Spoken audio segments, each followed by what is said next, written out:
Hello and welcome. I thought we'd do something different today and celebrate the feast day of Pope St. Callistus I, who was Pope between 217 and 222, really quite early on.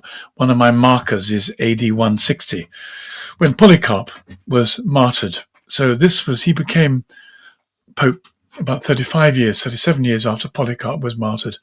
Remember, Polycarp learnt all his Christianity from St. John in Ephesus, having been born in AD 80. So he was about the third generation, really, because John, Polycarp, Callistus, quite close to the apostles.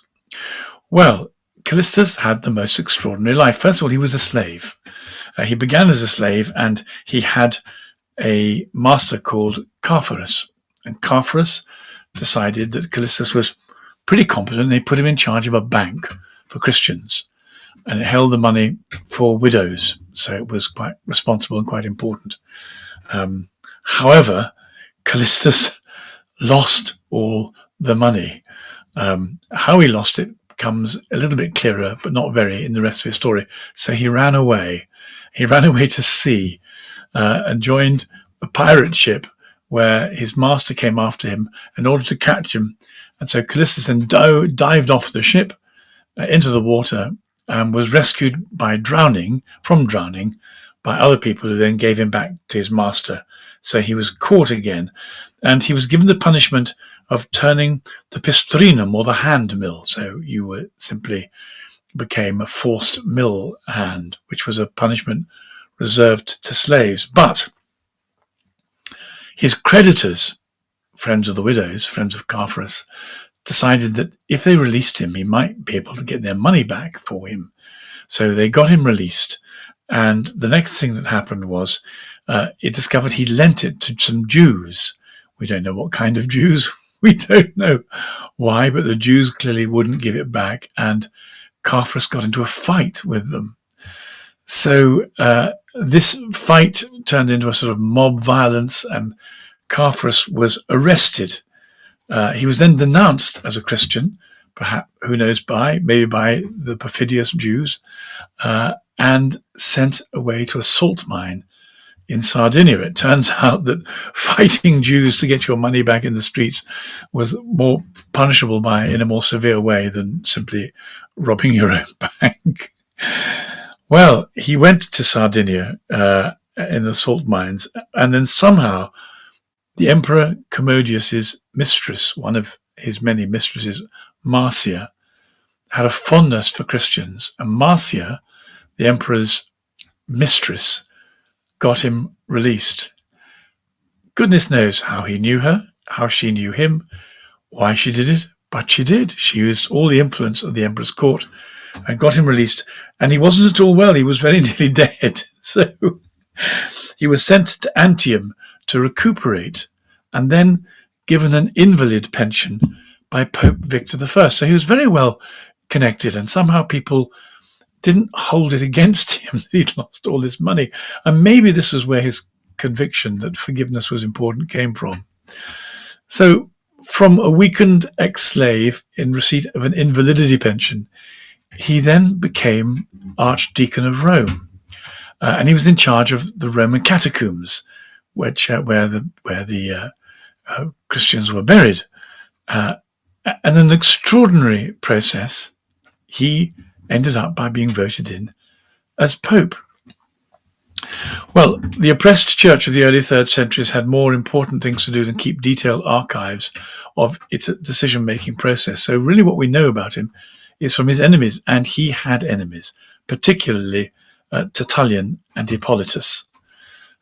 So Tertullian wrote a really dreadful story that Callistus had obtained influence, traction over a rather poor pope, Zephyrinus, who is described as ignorant, illiterate, and grasping. So we can be grateful for our quality of popes nowadays compared to the popes at the end of the 3rd century. See how God rescues his church and his people. And Tertullian said that Callistus did this all by bribery. Tertullian was not a friend. We shouldn't believe what people who are not friends say about others. The interesting thing is that wasn't what really irritated Hippolytus and Tertullian. It was what you did with the traditores, because there were dreadful persecutions. And as you know, Christians paid the ultimate price, and one of the ways in which people got off being sent to the lions at the Colosseum was by handing over the holy books. That's why they were traditores. And the question for the church was what to do about repentant sinners. Clearly, they apologized, they repented, they regretted it. Could they come back? Or was the sin of ratting out as a Christian to avoid death or torture so great that you weren't ever allowed back? And many of the violent splits in the early church were about exactly this point. So there were the rigorists and what should we call the others? The non-rigorists, I suppose. The rigorists said, one mistake of that quality and you're finished. You can't ever come back. You can't belong to the church. You can't come to communion. And you will, of course, go to hell. Callistus said that wasn't the gospel. As Pope, he said, sinners, and he specified fornicators and adulterers particularly, could be readmitted to communion if they repented and if they did penance. And he based his authority for this on the power that Christ gave to Peter to forgive sins, to bind and loose. The really interesting thing is that Tertullian and Hippolytus didn't like this. And so they took the Protestant view, that this was actually given only to Peter, and it stopped there. The church has been discussing this ever since, but Callistus won the argument, such as it was. And he, although they said his idea was an innovation and not valid, and they accused him of reprehensible laxity as well, it turned out that in the end, the rest of the church agreed with him. And this came to matter very much in the century for Augustine amongst the Donatists, because exactly the same problem happened under the persecutions of Diocletian in North Africa. Once again, the persecutions happened. Christians gave up. They handed over the traditores, their scripture. And then when the persecution was over, they said, we're really sorry. We'd like to come back. And the others who'd lost relatives to death said, it's too serious. You can't come back. This is unforgivable. And there was a sense that the church had to be pure up to this point. Callistus was unmovable on this, as was St. Augustine. And of course, there are other elements to this, and that is the question of to what extent does the personal holiness of the priest play a role? How much does his office make up for his own failures? And in many ways, we've taken on board both Callistus and St. Augustine's views, and we stand, I think, in the middle of the very rigorous position, which is this is too serious, you can't come back, and a priest's authenticity depends upon his holiness and his performance. And the teaching of the church, which in the end came, yes, you can come back. This is not the unforgivable sin. And of course, it's moved today to a degree of laxity that many people resist. What did Jesus teach? How can we invoke Jesus? We can perhaps invoke his 7 times 7 forgiveness. How many times must I forgive my brother if he sinned against me? 7?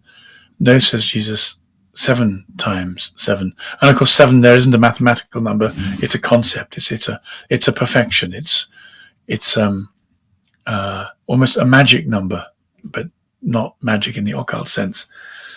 So we have this difficulty in the church, but the Catholic Church has always trodden a path halfway between laxity and halfway between that kind of rigor. And we have to thank for it a man who was an archdeacon, who in a previous life had been a slave, who lost all the widow's money, got involved in street fights with Jews, and eventually, by one means or another, became Pope, and Pope St. Callistus. We can ask for his prayers, and in a way it puts some of the excitement that we have into context. We have not yet been persecuted. We've not yet been taken to within an inch of our death. We have not yet shed blood for Jesus. May the Lord keep us in his love, in forgiveness with him and one another, in penance and penitence. And thank God for redeemed sinners, amongst whom we count ourselves.